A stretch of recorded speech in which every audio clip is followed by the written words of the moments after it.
Hello guys, good morning mga Lodi. Alam nyo ba ang kwento ng miracle fruit? Yan, kwento ko sa inyo guys kung gaano kahalagaan ng prutas na ito, itong tinatawag na miracle fruit. Yan. Ito guys, yung miracle fruit, oh, laki. Atin ang bubuksan at ating lulutuin.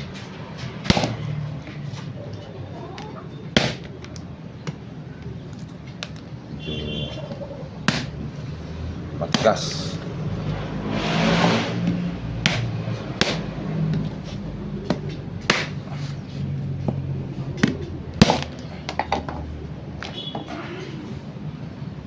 Guys, oh.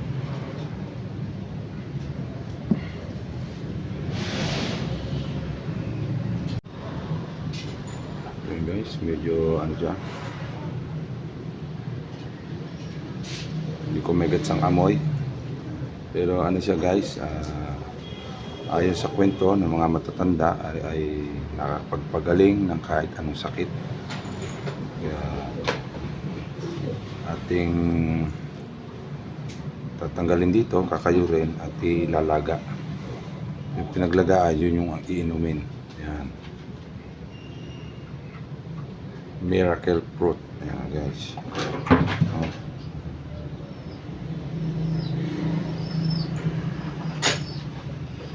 Tara, laga na natin. Ayan guys, kakayurin na natin yung miracle fruit. Ayan, malambot lang naman pala.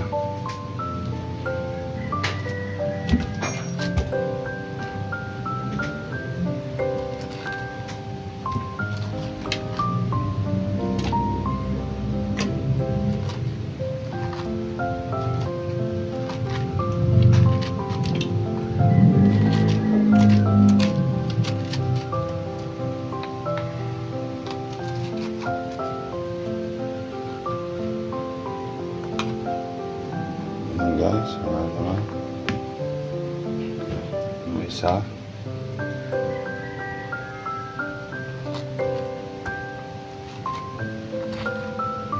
Pag hindi nyo agad kinayod at nilaga, nangingitim siya.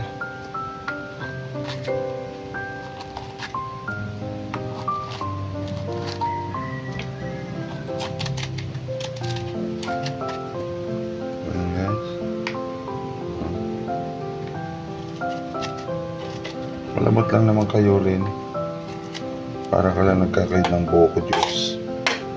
Yan.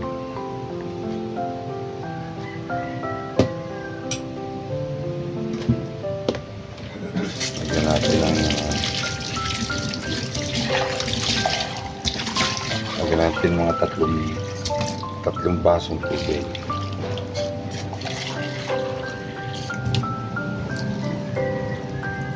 Dalawa pala, okay na. Dalawa lang.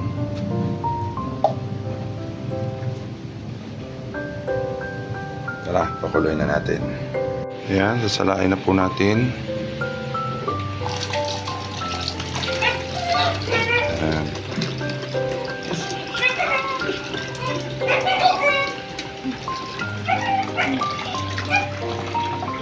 Ayan, tapos piga-pigain. Lapag mo. Ayan, para masaid ho yung katas.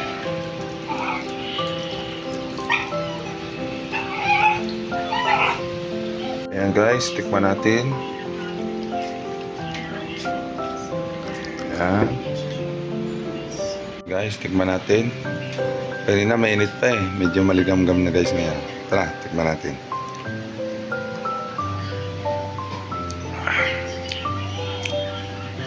Medyo malinamnam siya, tamis-tamis na may kunting ano lang, parang kahat, pero masarap siya guys.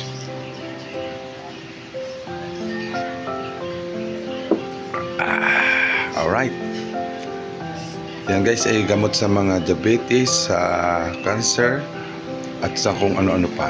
Yan, shoutout po sa inyo lahat and God bless. Bye bye, thank you for watching.